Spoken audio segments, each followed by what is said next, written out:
Hello friend, आज हम इस वीडियो में जिस टॉपिक पे बात कर रहे हैं वो एक्सक्रेटरी सिस्टम के ऑर्गन किडनी से संबंधित बीमारी में के बारे में है। इसमें जो किडनी में सीकेडी या सीआरएफ नाम की बीमारी हो जाती है उसका पूरा नाम क्रोनिक किडनी डिजीज़ या क्रोनिक रीनल फेलियर है। इस बीमारी में क्या होता है, किडनी के जो फंक्शंस हैं वो लॉस हो जाते हैं और धीरे धीरे उसकी फंक्शन अपने आप कम होने लगते हैं। किसी भी बीमारी की अवस्था में फंक्शन ख़त्म हो जाते हैं, उसे सीकेडी कहते हैं। इसका पूरा नाम क्रोनिक किडनी डिजीज़ या क्रोनिक रीनल फेलियर है। यह बीमारी एक ग्रेजुअली प्रोग्रेसिव डिसऑर्डर है। इसमें क्या है, फंक्शन जो किडनी के हैं वो धीरे धीरे ख़त्म होते हैं, इसलिए इसे सीकेडी कहते हैं। और इस बीमारी को यूरेमिया के नाम से भी पहचाना जाता है। अब हम जानेंगे कि सीकेडी की कितनी स्टेजेस रहती हैं। जो किडनी का जो स्टेजेस रहती है उसके अंतर्गत क्या होता है, जो इसका जीएफआर रेट हो जाता है वो कम हो जाता है, उसमें इसकी स्टेजेस रहती है।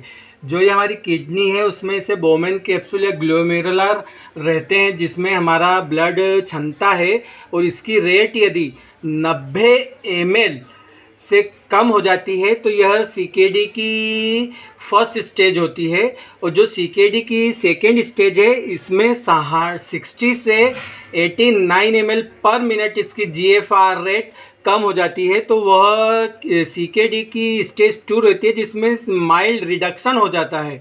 और जो सीकेडी की थर्ड स्टेज है इसमें 30 to 59 जीएफआर रेट कम हो जाता है जिसमें मॉडरेट रिडक्शन हो जाता है। जो सीकेडी की फोर्थ स्टेज है इसके अंतर्गत क्या होता है, 15 to 29 ml पर मिनट हमारा ब्लड क्षमता है जिसकी रेट कम हो जाती है, ये एक सीवियर रिडक्शन होता है।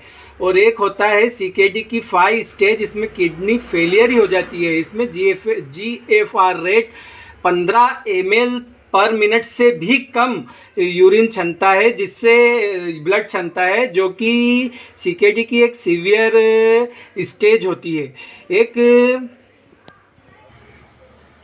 अब जो इसका ग्लोमेरुलर फिल्ट्रेशन रेट रहता है कि नॉर्मल रेट रहता है 90 ml पर मिनट से ज़्यादा का जो रेट है यह सीकेडी की तरफ नहीं जाता है। इसमें इतना यूरिन इसमें इतना ब्लड छनना चाहिए जिससे कि यह नॉर्मल रेट है, ग्लोमेरुलर फिल्ट्रेशन रेट।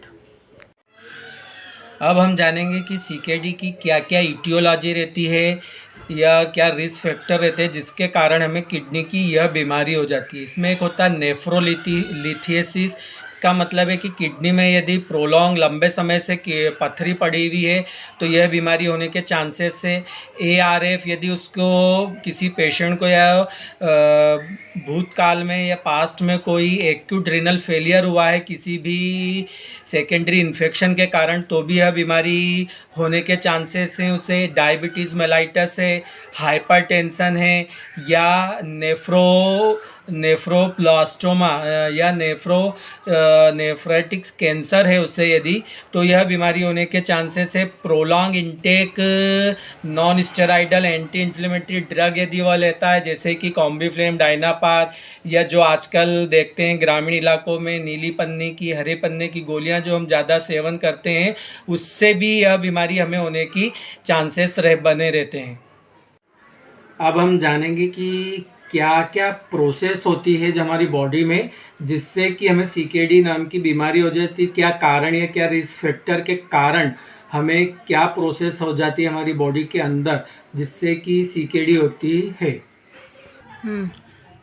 अब जानेंगे pathophysiology for CKD due to aetiological factor. यदि किसी पेशेंट को डायबिटीज़ मेलाइटस है तो उसके कारण उसके बॉडी में क्या इंटरनल प्रोसेस होती है जो आगे चल के सीकेडी में परिवर्तित हो जाती है।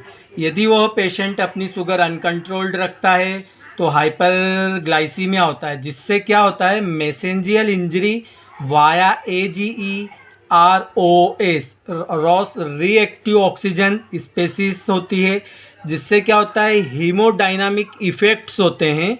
वो हीमोडाइनामिक इफ़ेक्ट्स के कारण इंक्रीज ग्लोमेरुलर परमेबिलिटी हो जाती है, mesangial stretch and increase pressure होता है, जिससे क्या होता है प्रोटीनयूरिया होता है, और इंक्रीज ग्लोमेरुलर परमेबिलिटी से एक्टिवेट रास होता है, renin angiotensin aldosterone system activate हो जाता है, और मैसेंजियल स्ट्रेच होता है, उससे क्या होता है ग्लोमेरुलर हाइपरट्रॉपी हो जाती है।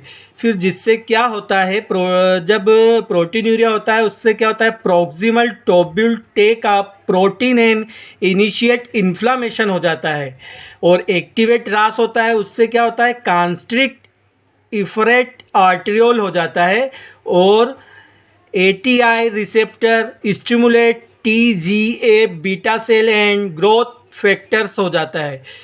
उनसे क्या होता है जो कॉन्स्ट्रिक्ट इफरेट आर्टेरियोल होता है उससे होता है इंक्रीज ग्लोमेरुलर कैपिलरी प्रेशर हो जाता है, और जो proximal tubule take up protein and initiate inflammation होता है उससे conversion of tubule cells to fibroblast listening होती है, और उससे होता है फाइब्रोसिस। फाइब्रोसिस क्या होता है जो किडनी के कनेक्टिव टिश्यू होते हैं उसमें थिकनिंग हो जाती है और स्कारिंग हो जाती है, जिससे क्या होता है डिक्रीज ग्लोमेरुलर रेट होता है और यूरिन आउटपुट कम हो जाता है।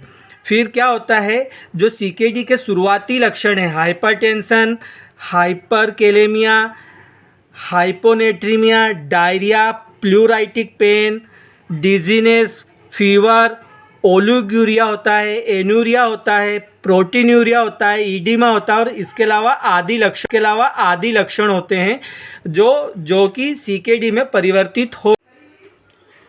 अब हम जानेंगे सीकेडी के लक्षणों के बारे में। इसमें प्रोटीनयूरिया होता है, यूरिन की जब हम जांच कराते हैं तो उसमें प्रोटीन जाता है, उसे प्रोटीनयूरिया कहते हैं। ओलिगोरिया होता है, यदि यूरिन की मात्रा कम बनती है तो वो ओलिगोरिया है। एनुरिया है, मतलब यूरिन बनना बिल्कुल लगभग बंद ही हो जाता है। सीवियर ईडिमा आ जाता है, शरीर पर, पैरों पर, पेट पर, चेहरे पर ईडिमा रहता है। ईडिमा का मतलब है कि शरीर में गंभीर सूजन दिखाई देती है। रेटिनोपैथी हो जाती है या आँखों पे असर करती है, और हाइपोनेट्रीमिया हो जाता है, सोडियम कम हो जाता है। हाइपरकेलेमिया हो जाता है, ब्लड में पोटेशियम की मात्रा ज़्यादा हो जाती है, और जो हमारा GFR रेट होता है वो भी डिक्रीज़ हो जाता है। हाइपरटेंशन रहता है, ब्लड प्रेशर की शिकायत रहती है उस मरीज को। मेटाबॉलिक एसिडोसिस हो जाता है, और cell and crystal in urine, जो यूरिन रहता है उसके अंदर सेल या क्रिस्टल हमें दिखाई देते हैं। सिस्टमेटिक इन्फेक्शन होने लगते हैं, रिकरेंट हमें कुछ भी पायोडर्मा, इचिंग या अलग अलग प्रकार के सिस्टमेटिक संक्रमण हमें होने लगते हैं, और डायरिया लगता है, एनोरेक्सिया रहता है, नौशिया, वोमिटिंग, वीकनेस और प्लूराइटिक पेन होता है। इन सब चीज़ों के अलावा अनकॉन्शियसनेस भी मरीज को आ जाती है। अब हम बीमारी से संबंधित क्या क्या डायग्नोस्टिक इवेल्यूएशन या क्या क्या जांचें होना चाहिए अब हम उसके बारे में जानेंगे। इसमें हिस्ट्री टेकिंग होती है, फिजिकल एग्जामिनेशन होता है, यूरिन एग्जामिनेशन होता है, और रीनल फंक्शन टेस्ट होते हैं, यूरिन कल्चर एंड सेंसिटिविटी होती है, किडनी बायोप्सी होती है, सीटी स्कैन होता है, और एमआरआई भी की जा सकती है। इसके अलावा रीनल अल्ट्रासोनोग्राफी होती है, और भी बहुत सारी जांचें यदि होती है इसमें। अब हम जानेंगे इस बीमारी के कॉम्प्लिकेशन के बारे में, जो कि अगर इस बीमारी को समय रहते इसका निदान ना किया जाए तो क्या क्या कॉम्प्लिकेशन हो जाते हैं। हाइपर वॉल्यूमिक शॉक हो सकता है, हार्ट फेलियर हो सकता है, वेंट्रिकुलर टेकिकार्डिया होता है, और पल्मोनरी इडिमा होता है, और वेंट्रिकुलर फिब्रिलेशन हो जाता है, और यूटेरिन निमोनाइटिस हो जाता है, यूरेमिक निमोनाइटिस हो जाता है, कार्डियोमायोपैथी हो सकती है, मेटाबॉलिक एसिडोसिस हो जाता है, रेटिनोपैथी होता है, न्यूरोपैथी भी इस बीमारी का एक मुख्य कॉम्प्लिकेशन है, और मरीज की डेथ हो सकती है। कि जो मरीज सीकेडी से ग्रस्त है उस मरीज को क्या क्या मेडिकल मैनेजमेंट किया जाता है। इसमें हीमोडायलिसिस किया जाता है। इसमें क्या करते हैं कि कृत्रिम रूप से खून से अपशिष्ट पदार्थों को यूरिन के रास्ते या ब्लड हीमोडायलिसिस के रास्ते बाहर निकालते हैं। पेरिटोनियल डायलिसिस किया जाता है। इसमें रोगी को पेरिटोनल केविटी में कैथेटर डालकर इसका ड्रेनेज किया जाता है अपशिष्ट पदार्थों का। इसके अलावा रीनल ट्रांसप्लांटेशन किया जाता है और रोगी को जो रोगी के नज़दीकी संबंधी रहते हैं उनसे रीनल ट्रांसप्लांट किया जाता है। और इसके अलावा इसमें मरीज को सिस्टमेटिक इन्फेक्शन की रोकथाम के लिए एंटीबायोटिक दी जाती है, एनाल्जेसिक दी जाती है, एंटी एमेटिक दी जाती है, एंटीपायरेटिक दी जाता है, एंटी हिस्टामिन ड्रग भी दिए जाते हैं यदि उसे ईचिंग होती है तो। और मरीज को एंटीपायरेटिक ड्रग दिए जाते हैं, एंटीप्रूराइटिक ड्रग दिए जाते हैं जिससे उसकी स्किन पे जो इचिंग वगैरह होती है उसकी रोकथाम हो सके। इसके अलावा मरीज को विटामिन डी की पूरक खुराक भी दी जाती है। और यदि मरीज इससे ज़्यादा ग्रस्त है तो डाइटरी परिवर्तन किया जाता है। इसमें क्या करते हैं, मरीज को लो प्रोटीन डाइट देते हैं और हाई कैलोरी डाइट दी जाती है, लो सोडियम ये डाइट प्रदान की जाती है और फ्लूइड को रिस्ट्रिक्ट किया जाता है। जो सीकेडी से ग्रस्त मरीज रहते हैं उन्हें फ्लूइड कम मात्रा में दिया जाता है जिससे कि उससे ईडिमा ना हो।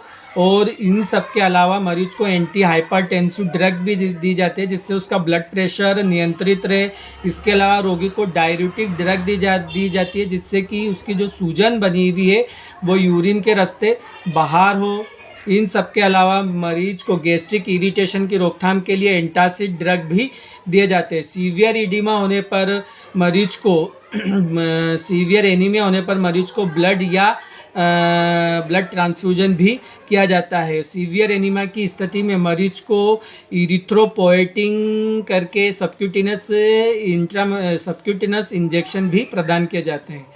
आशा करता हूँ आपको सीकेडी के बारे में जो दी गई जानकारी है अच्छी लगी होगी। धन्यवाद।